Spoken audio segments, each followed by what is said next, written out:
Good morning class seventh. आज हम page number 46 से पढ़ेंगे। कमर्शियल टाउन से स्टार्ट करते हैं। Commercial towns, port towns. India is surrounded by seas on its three sides. हम जानते हैं कि भारत जो है वह तीन तरफ से समुद्र से सराउंडेड है। ठीक है, अगर हम साउथ की तरफ देखें तो हमें दिखता है हिंद महासागर। ठीक है, एक तरफ है बंगाल की खाड़ी। ठीक है, समझ रहे हैं क्लास? आगे देखिए, फ्रॉम द एंशियंट पीरियड, प्राचीन समय से, it has trade with South East Asia, West Asia, China and Europe through sea routes. प्राचीन समय से ही भारत साउथ ईस्ट एशिया के साथ, वेस्ट एशिया के साथ, चाइना के साथ और यूरोप के साथ समुद्री इलाकों से ट्रेड करता ही आ रहा है, व्यापार करता ही आ रहा है। To provide the services to the traders and manufacture the goods required by them, many workers, crafts persons settled around the ports to provide the services to the traders। ठीक है, व्यापारियों को सर्विसेज प्रोवाइड कराने के लिए and manufacture the goods required by them, और नई चीज़ों की रिक्वायरमेंट होने के बाद उन चीज़ों को बनाने के लिए many workers, crafts person settled around the ports. तो इस वजह से नई चीज़ों की रिक्वायरमेंट बढ़ी। अब जब नई चीज़ों की रिक्वायरमेंट बढ़ेगी तो उन नई चीज़ों को बनाना भी पड़ेगा। इस वजह से समुद्र के पास में ही बहुत सारे वर्कर्स और क्राफ्ट पर्सन्स काम करने लग गए। Besides foreign traders including Arabs, Persians, Syrians, Christians and Europeans also settled around these ports. Foreign traders के अलावा भी यहाँ पर अरब के जो ट्रेडर्स थे, अरब व्यापारी जो थे, पर्शियन व्यापारी जो थे, सीरियन व्यापारी जो थे, क्रिश्चियन व्यापारी जो थे, या यूरोपियन व्यापारी जो भी थे, वे भी इन पोर्ट्स के, इन बंदरगाहों के पास ही सेटल होने लगे। This led to the growth of a large number of port towns both on the eastern and western coast of India. इसकी वजह से क्या हुआ कि भारत के ईस्टर्न और वेस्टर्न तट पर बहुत large number of port towns बनने लगे। On the western coast of India, Bharat के पश्चिमी इलाके के अंदर सूरत, भरूच, केम्बे, सोपारा, दाहुबुल, संदाफुर, भटकल, कालीकट और कोचिन जैसे इंपॉर्टेंट सी पोर्ट्स बने। वाइल मैसूलीपट्टनम, सतागोम, सोनरगांव और Chittagong were the important port towns on the eastern coast of India. और ये जितने भी पोर्ट्स थे वो ईस्टर्न कोस्ट पर बने। नेक्स्ट है craft towns. Specialised crafts were centralised at different places. जो स्पेशलाइज्ड क्राफ्ट्स थे उनको डिफरेंट प्लेसेस पर क्या किया गया? सेंट्रलाइज्ड किया गया, रखा गया। The Kings and nobles required luxury goods. राजाओं को और नोबल्स को लग्जरी गुड्स की आदत थी, मतलब आरामदायक चीज़ों की आदत थी और उन्हें इन्हीं चीज़ों की रिक्वायरमेंट थी। This reason led to the growth craft town. यही एक कारण है जिसकी वजह से क्राफ्ट टाउन्स का ग्रोथ होने लगा। The European traveller have describe the luxurious life of the king and nobles. European travellers ने डिस्क्राइब किया है कि किस तरीके से किंग्स और नोबल्स की यहाँ पर लग्जरियस लाइफस्टाइल थी। The rulers and the family wore fine clothes of gold, brocades, silks, pearls, musks etcetera. जो शासक जो थे और शासकों के परिवार जो थे वे ये बताते थे कि किस तरीके से वे फाइन क्लोथ्स पहनते थे, गोल्ड्स के, ब्रोकेड्स पहनते थे, सिल्क्स पहनते थे, पर्ल्स पहनते थे, मस्क एक्सेट्रा इनका यूज़ करते थे।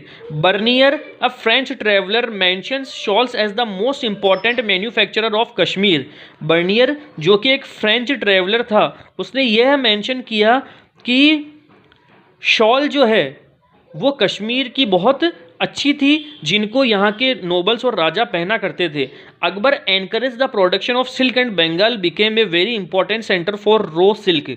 अकबर ने सिल्क प्रोडक्शन को एनकरेजमेंट दी और बंगाल के अंदर very important centre for raw silk, Bengal के अंदर रॉ सिल्क का एक बहुत ही इंपॉर्टेंट सेंटर बना। Hyderabad, the capital of the kingdom of Golconda, was a gem cutting and trading centre for jewels.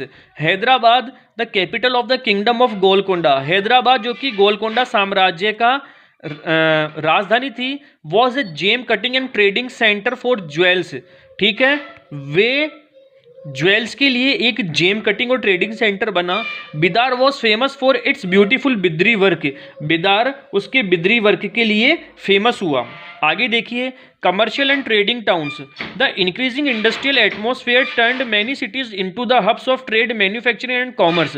The increasing industrial atmosphere, जिस तरीके से इंडस्ट्रियल एटमोसफेयर इंक्रीज हो रहा था तो अलग अलग जगह क्या बनने लगे, हब्स बनने लगे, ट्रेड मैन्युफैक्चर्स बनने लगे। Lahore during the Mughal period had about Lahore during the Mughal period had about 1000 factories which manufactured only shawls. Lahore जो कि मुगल काल का एक बहुत बड़ा मैन्युफैक्चरिंग हब था, वहीं पर ही शॉल बनाने के लिए 1000 फैक्ट्रियां थी। Abul Fazl writes about Ahmedabad that it was a splendid commercial city where factories of cotton textile worked day and night.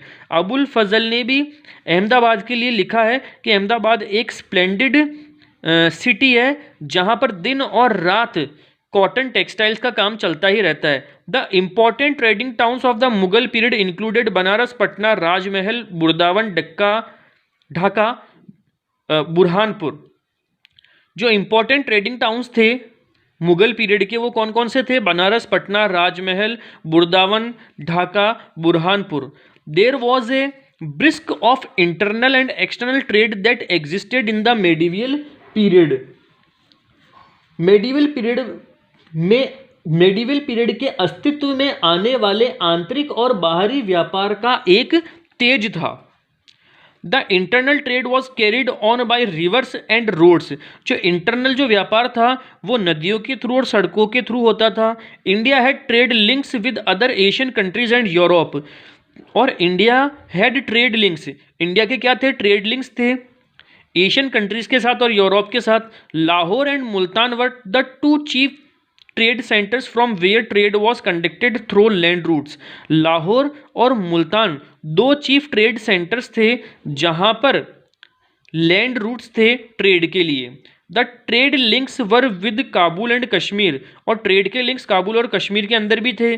The export commodities from India included cotton and silk, textile, spices, Indigo, shawls etcetera. Bharat से जो सामान export होता था वो कौन कौन सा था? कॉटन था, सिल्क टेक्सटाइल्स थे, स्पाइसेस थे, इंडिगो, शॉल्स एक्सेट्रा थी। और जो भारत के अंदर सामान आता था वो कौन कौन सा था? Gold, silver, raw silk, diamonds, precious stones, ivory, perfumes and medicine. अब हम आ रहे हैं taxes on markets. Usually a samanta और zamindar impose taxes on traders, artisans and articles of trade.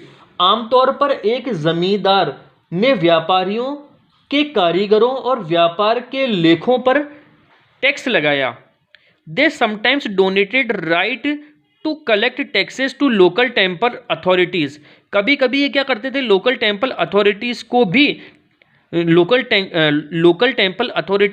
को भी टैक्स को डोनेट कर दिया करते थे। मतलब जो वहाँ के टेम्पल अथॉरिटीज़ होती थी उनको टैक्स दे दिया, मतलब जो भी ये टैक्स इकट्ठा करते थे वे उस टैक्स को लोकल टेम्पल अथॉरिटीज़ को दे दिया करते थे।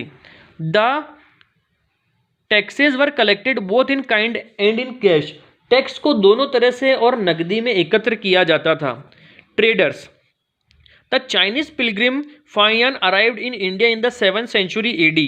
जो चाइनीज पिलग्रिम था फाइयान, वे 7th सेंचुरी एडी के अंदर भारत में आए। He also mentioned about the foreign trade that India had with other countries of the world. उन्होंने भी यह बताया कि किस तरीके से भारत दुनिया के दूसरे देशों के साथ व्यापार किया करता है।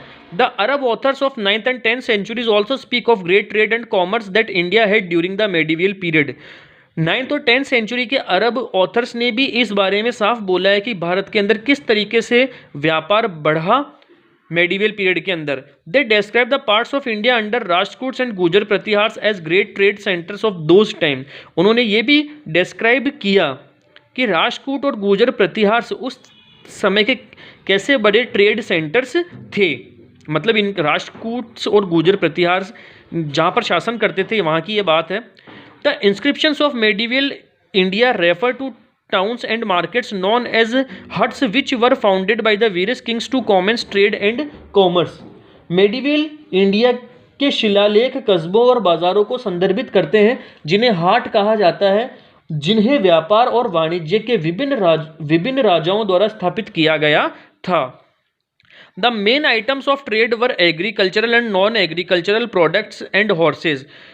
ट्रेड के जो मेन आइटम्स थे वो कौन कौन से थे? एग्रीकल्चरल और नॉन एग्रीकल्चरल और प्रोडक्ट्स और हॉर्सेस थे. Bronze and cloth dealers are also mentioned in the inscriptions. Bronze और क्लॉथ डीलर्स को भी इंस्क्रिप्शंस पर मेंशनड किया गया था. तो क्लास 7 आज हम सिर्फ इतना ही पढ़ेंगे, बाकी का हम पढ़ेंगे नेक्स्ट क्लास में. Thanks class.